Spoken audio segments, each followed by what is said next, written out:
오늘 함께 묵상할 본문은 누가복음 23장 1절로 25절입니다. 잠시 영상을 멈추시고요. 여러분 가지고 계신 성경책이나 영상에 첨부된 말씀을 읽으신 후에 다시 묵상을 이어가면 좋겠습니다. 산헤드린 공회에서 고발당한 예수님은 이제 빌라도 총독의 앞에 서게 됩니다. 대제사장과 종교 지도자들은 예수를 빌라도의 앞으로 데려가 그에게 고발합니다. 그들이 고발하는 내용을 보면 다 거짓이라는 것을 알 수 있지요.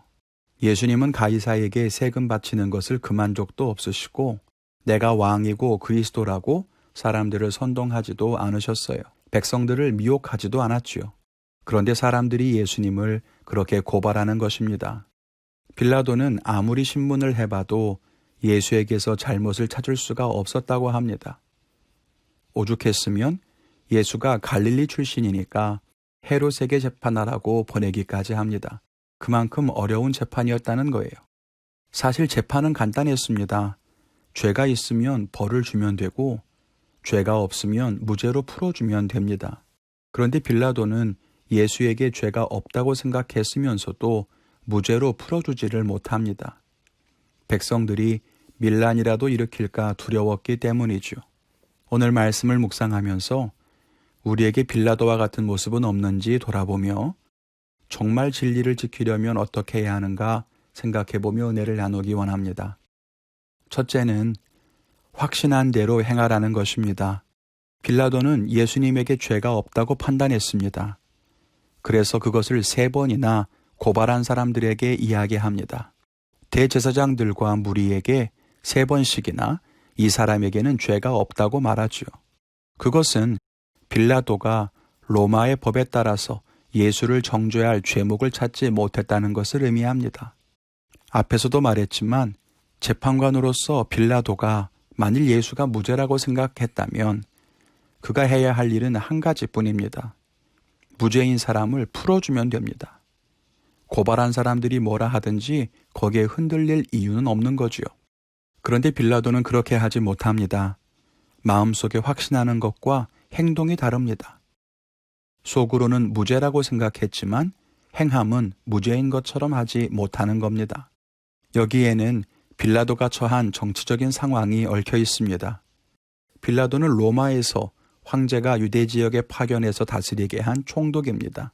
그러니 빌라도로서는 이 지역을 잘 다스리고 또 세금을 잘 걷어서 황제에게 바치고 그렇게 좋은 이미지를 가져야 자기에게 유리합니다. 그런데 예수가 잡히기 얼마 전에 이곳 유대 지역에서 이와 비슷한 백성들의 소요 사태가 있었는데요.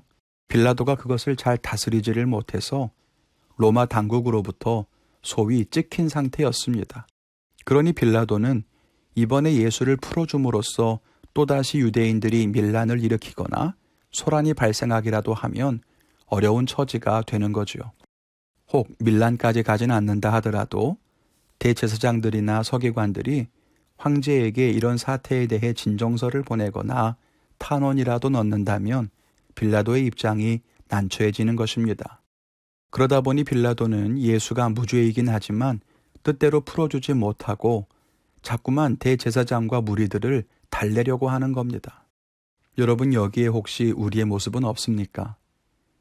믿고 있는 대로 행동하지 못하고 말썽이 생기는 게 싫어서 주저하고 내 입장을 설명하려고 하고 상대를 설득하려고 믿는 것을 포기할 때는 없습니까?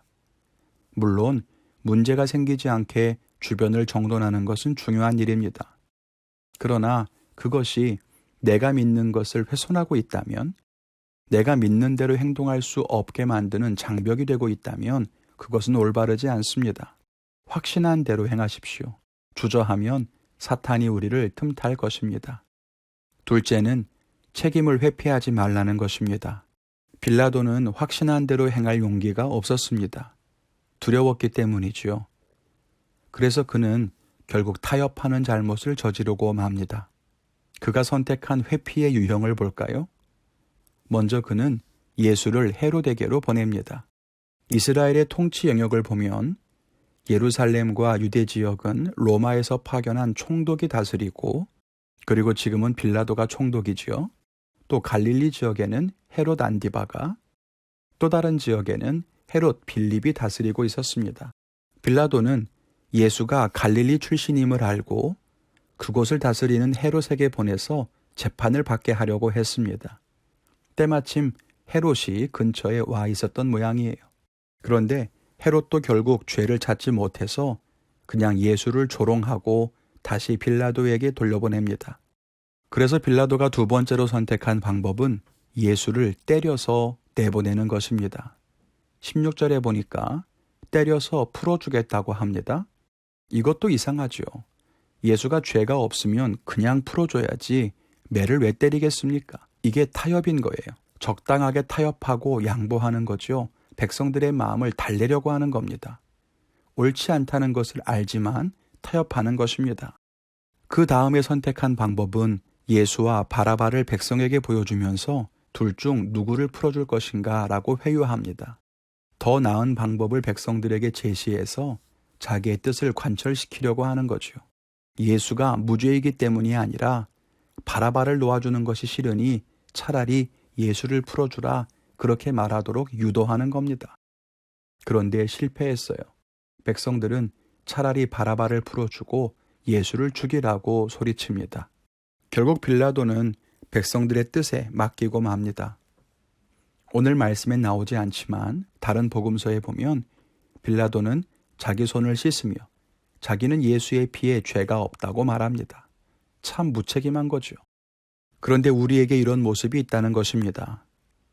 우리도 진리를 알면서도 또 확신을 가지고 있으면서도 그대로 행하지 못합니다.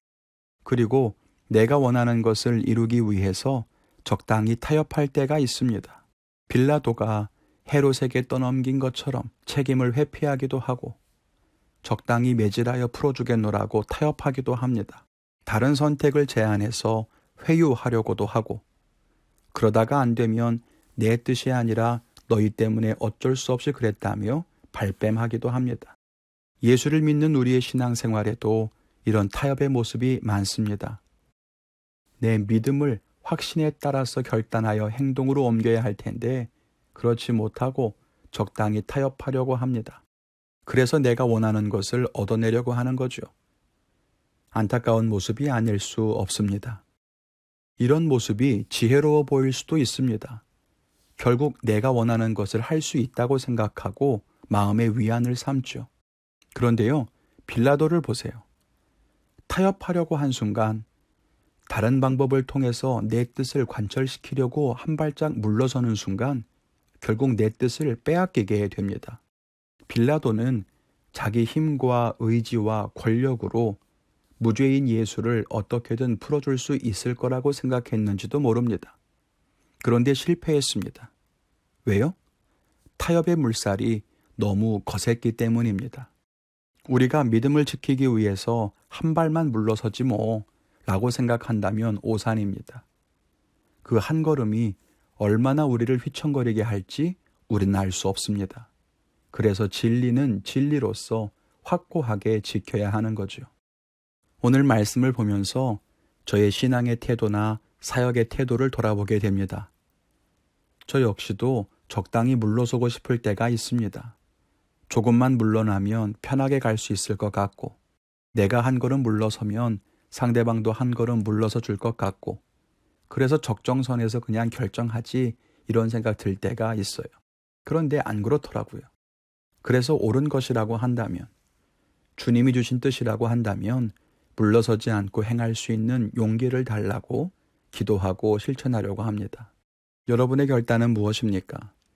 하나님께서 주시는 뜻을 따라서 오늘 하루도 승리하시기를 바랍니다. 주님이 인도하시는 길을 걸으며 진리를 따라 행하시는 복된 하루를 사시기를 주님의 이름으로 축원을 드립니다.